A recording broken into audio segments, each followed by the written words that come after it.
श्री संतोषी माता की जय। माँ संतोषी की अपार कृपा आप सभी पर बनी रहे। माँ संतोषी की कथा व्रत उपवास करने से माँ संतोषी की कृपा से सभी कामनाएं पूर्ण हो जाती हैं। आइए हम सभी सुने अति परम पावनी संतोषी माता व्रत कथा।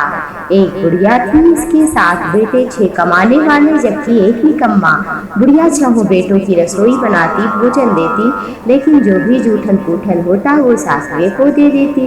एक दिन वो अपनी प्रियतमा पत्नी से बोला, देखो ना माँ, मुझ पर कितना प्रेम करती है। पत्नी बोली, क्यों नहीं, जो सबका जूठन आपको देती है।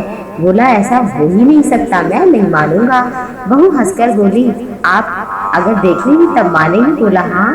उसी बार एक त्योहार आया, घर में 7 प्रकार के भोजन बने, चूरमे के लड्डू बने। वह जांचने को सिर दुखने का बहाना कर पतला वस्त्र सिर पर ओढ़े रसोई घर में सो गया। वह कपड़े में से सब देखता रहा। 6 भाई भोजन करने आए। उसने देखा माँ ने उनके लिए सुंदर आसन बिछाया, नाना प्रकार की रसोई परोसी और आग्रह करके उन्हें जमाया। वह देखता रहा। 6 भाई भोजन करके उठे, तब माँ ने उनकी जूठी थालियों में से लड्डुओं के टुकड़े उठाकर एक लड्डू बनाया। जूठन साफ कर बुढ़िया माँ ने पुकारा, बेटा 6 भाई भोजन कर गए, अब तू ही बाकी है, अब तू कब खाएगा। कहने लगा, माँ मुझे भोजन नहीं करना, मैं परदेश जा रहा हूँ। माँ ने कहा, कल जाना हो तो आज चली जा। बोला, हाँ माँ जा रहा हूँ। ऐसा कहकर बेचारा घर से निकल पड़ा। चलते समय अपनी प्रियतमा पत्नी की उसे याद आई। उसकी पत्नी उस समय गौशाला में कंडे बना रही थी। जाकर वहां बोला, हम जावे परदेश आवेंगे कुछ काल, तुम रहियो संतोष से धर्मात्मा पाल। बोली, जाओ पिया आनंद से, सोच हमारी हटाए राम भरोसे हम रहे, ईश्वर तुम्हें सहाय। दो निशानी आपनी देख धरू में धीर, सुधी हमारी मत बिसारियो, रखियो मन गंभीर। बोला, मेरे पास कुछ नहीं है, यह अंगूठी है, सो ले लो और अपनी भी कुछ निशानी हमें दे दो। वह बोली, मेरे पास क्या है, ये गोबर भरा हाथ। यह कहकर उसकी पीठ पर गोबर के हाथ की थाप मार दी। वह चल दिया। चलते चलते दूर देश पहुंचा और वहाँ एक साहूकार की दुकान थी। वहाँ जाकर बोला, भाई मुझे नौकरी पर रख लो। साहूकार को भी जरूरत थी। बोला, रह जा। लड़के ने पूछा, तनख्वाह क्या दोगे। साहूकार ने कहा, काम देख करके दूंगा। साहूकार की नौकरी मिल गई। वो बेचारा सुबह 7 बजे से रात्रि 10 बजे तक नौकरी बजाने लगा। कुछ दिन में उसका दुकान का सारा लेन देन, हिसाब किताब, ग्राहकों को माल बेचना, सारा काम करने लगा। साहूकार के 7-8 नौकर थे, सब चक्कर खाने लगे। या तो बड़ा होशियार बन गया है। सेठ ने भी काम देखा और 3 महीने में ही उसे आधी मुनाफे का हिस्सेदार बनाया। कुछ वर्ष में ही वो नामी सेठ बना और माली सारा कारोबार उसी पर छोड़कर चला गया। इधर उसकी पत्नी को सास ससुर दुख देते, सारी गृहस्थी का काम कराते, लकड़ी लेने के लिए जंगल भेजते। इसी बीच घर के आटे से जो भूसी निकलती उसी से रोटी बनाते, फूटे नारियल में पानी देते। एक दिन वह लकड़ी लेने जा रही थी। रास्ते में देखा तो बहुत स्त्रियां संतोषी माता का व्रत करती हुई दिखाई पड़ी। वह वहां खड़ी होकर कथा सुनने लगी और पूछा, बहनों तुम किस देवी देवता का व्रत कर रही हो, पूजा कर रही हो, और इसके करने से क्या होता है। यदि तुम इस व्रत का विधान मुझे भी समझा कर कहो तो मैं बड़ा उपकार मानूंगी। तब उनमें से एक स्त्री बोली, सुनो, यह संतोषी माता का व्रत है। इसके करने से निर्धनता दरिद्रता का नाश होता है और जो कुछ मन में कामनाएं होती है वो माँ संतोषी की कृपा से पूर्ण होती है। तब उसने उससे व्रत की विधि पूछी। वह बोली, 1.25 आने का गुड़ चना लेना, इच्छा हो तो 5.25, नहीं तो जितना बन पड़े। बिना श्रद्धा और भक्ति के कुछ माँ की कृपा नहीं होती। श्रद्धा भक्ति प्रेम से जितना बन पड़े उसका सवाया लेना। प्रत्येक शुक्रवार को निराहार रहकर कथा सुनना, इसके बीच में क्रम न टूटे। लगातार नियम का पालन करना। सुनने वाला कोई ना मिले तो घी का दीपक जलाकर उसके आगे जल के पात्र को सामने रखकर कथा कहना। जब कार्य सिद्ध न हो जब तक नियम का पालन करना और कार्य सिद्ध हो जाने पर व्रत का उद्यापन करना। 3 मास में ही माँ पूरा फल देंगी। यदि किसी के ग्रह भी खोटे हो तो भी माता व उस घर में कार्य सिद्ध करती हैं। फल सिद्ध होने पर उद्यापन करना चाहिए, बीच में नहीं। उद्यापन में 2.5 सेर आटे का खाजा और इसी परिमाण से खीर, चने का साग बनाना, 8 लड़कों को भोजन कराना, जहाँ तक मिले देवर जेठ भाई बंधु के हो, ना मिले तो रिश्तेदार पास पड़ोसियों को बुलाना, उन्हें भोजन करा के यथा दक्षिणा देकर माँ का नियम पूरा करना। उस दिन घर में कोई खटाई न खाना। या सुनकर बुढ़िया के लड़के की बहू चल पड़ी। रास्ते में लकड़ी के बोझ को बेचा, उनमें से पैसों से गुड़ चना ले माता के व्रत की तैयारी करके आगे बढ़ी और मंदिर देखकर पूछने लगी लोगों से, यह किसका मंदिर है? सब कहने लगे संतोषी माँ का मंदिर है। यह सुनकर माता के मंदिर में जाकर चरणों में लौटने लगी, दीन होकर विनती करने लगी, माँ मैं निपट अज्ञानी हूँ, आपके व्रत के नियम नहीं जानती हूँ, मैं दुखी हूँ। हे माता, हे जगत जननी, मेरा दुख दूर करो, मैं तेरी शरण में हूँ। माँ को दया आई। एक शुक्रवार बीता ही कि दूसरे शुक्रवार को पति का पत्र आया, तीसरे शुक्रवार को उसका भेजा हुआ पैसा भी आ गया। यह देखकर जेठ जेठानी मुंह सिकोड़ने लगे और लड़के भी ताने देने लगे। काकी के पास पत्र आने लगे, रुपया आने लगा तो काकी की खातिरदारी बढ़ेगी। बेचारी सरलता से कह रही थी, भैया कागज रुपया आए तो हम सबके लिए भी तो अच्छा है। ऐसा कहकर उसकी आंखों में आंसू भरकर संतोषी माँ के मंदिर में मातेश्वरी के चरणों में गिरकर रोने लगी। माँ, मैंने तुमसे पैसा कब मांगा? मुझे पैसे से क्या काम है? मुझे तो अपने सुहाग से काम है, मैं तो अपने स्वामी के दर्शन मांगती हूँ। तब माता ने प्रसन्न होकर कहा, जा बेटी, तेरा स्वामी आएगा। यह सुनकर खुशी से बावली होकर घर में जाकर काम करने लगी। अब संतोषी माँ विचार करने लगी, इस भोली पुत्री को तो मैंने कह दिया कि तेरा पति आएगा, लेकिन कैसे? वह तो उसे स्वप्न में भी याद नहीं करता, उसे याद दिलाने को मुझे ही जाना पड़ेगा। इस तरह माता जी उस बुढ़िया के बेटे के पास जाकर स्वप्न में प्रकट होकर कहने लगी, साहूकार के बेटे सो रहा है या जाग रहा है? वह कहने लगा, माता सो भी नहीं पा रहा हूँ, जाग भी नहीं पा रहा हूँ, कहिए क्या गया है? मेरे पास सब कुछ है, माँ बाप बहू। माँ बोली, भूले तेरी पुत्र वधू बहुत ही कष्ट उठा रही है बेटे, तेरी पत्नी बहुत ही रो रही है, कष्ट पा रही है, तेरे माँ बाप उसे परेशानी दे रहे हैं, वो तेरे लिए तरस रही है, तो उसकी सुन ले। वह बोला, हाँ माता जी, मुझको मालूम है, परंतु जाऊं तो कैसे? परदेश की बात है, लेन देन का कोई हिसाब नहीं है, कोई जाने का रास्ता नहीं है, कैसे चला जाऊं? माँ कहने लगी, मेरी बात मान, सवेरे नहा धो करके संतोषी माँ का नाम ले, घी का दीपक जलाकर दंडवत कर दुकान पर बैठ जा। देखते देखते सारा लेन देन छुप जाएगा, जमा का माल बिक जाएगा, सांझ होते होते धन का भारी ढेर लगेगा। अब बूढ़ी की बात मानकर वह नहा धोकर संतोषी माँ को दंडवत प्रणाम कर घी का दीपक जलाकर दुकान पर जा बैठ गया।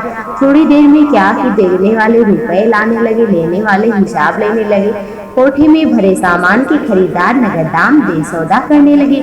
शाम तक धन का भारी ढेर लगा। मन में माता का नाम ले चमत्कार देखकर प्रसन्न हो घर ले जाने के वास्ते गहना कपड़ा खरीदने लगा। यहाँ से काम निपटाकर तुरंत ही घर जाने के लिए रवाना हुआ। उधर इसकी पत्नी जंगल में लकड़ी लेने को जाती, लौटते वक्त माता जी के मंदिर में विश्राम करती। वह तो उसके प्रतिदिन का रुकने का जो स्थान ठहरा।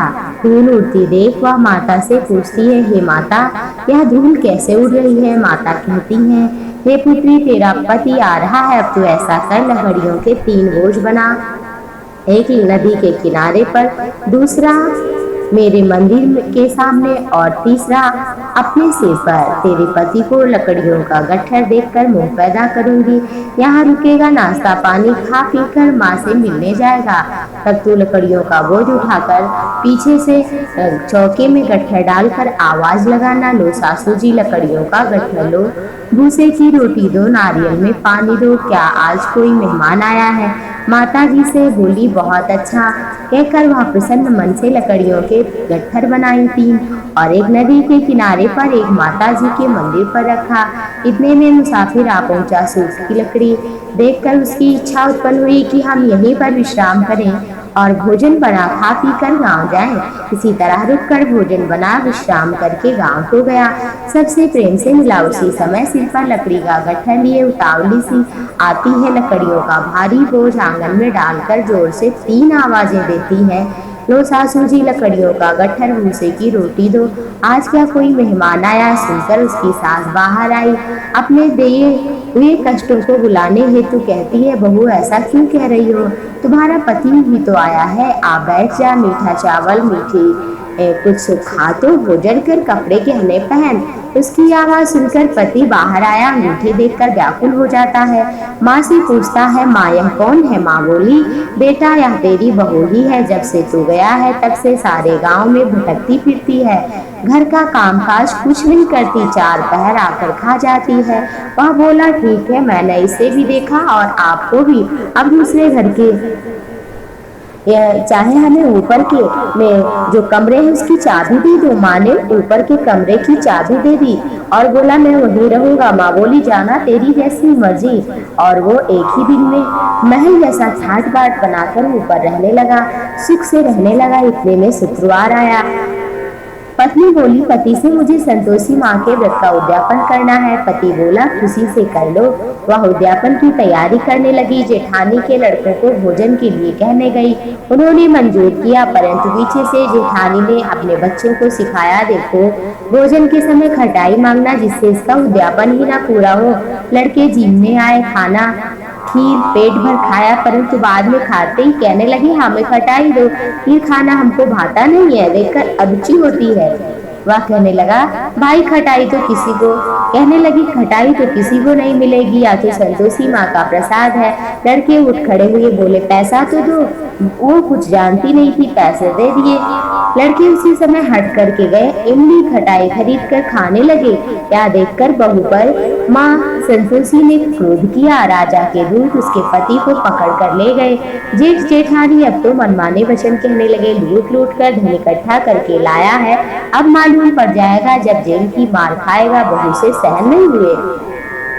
रोती हुई बेचारी माँ के मंदिर गई, कहने लगी, माता तुमने क्या किया? हंसाकर अब क्यों रुला रही हो? माता बोली, बेटी तूने उद्यापन किया लेकिन मेरा व्रत तो भंग किया। वह कहने लगी, माता मैंने कुछ अपराध नहीं किया, लड़कों ने ही ऐसा किया, मेरे अपराध को क्षमा करो, मैं फिर से उद्यापन करूंगी, इस बार गलती नहीं करूंगी। माँ ने कहा, अच्छा जा, तेरा पति तुझे रास्ते में आता मिलेगा। वह निकली, राह में पति मिल गया। वह पूछी, कहाँ गए थे स्वामी? कहने लगा, इतना धन जो कमाया है उसका टैक्स राजा को भरने गया था।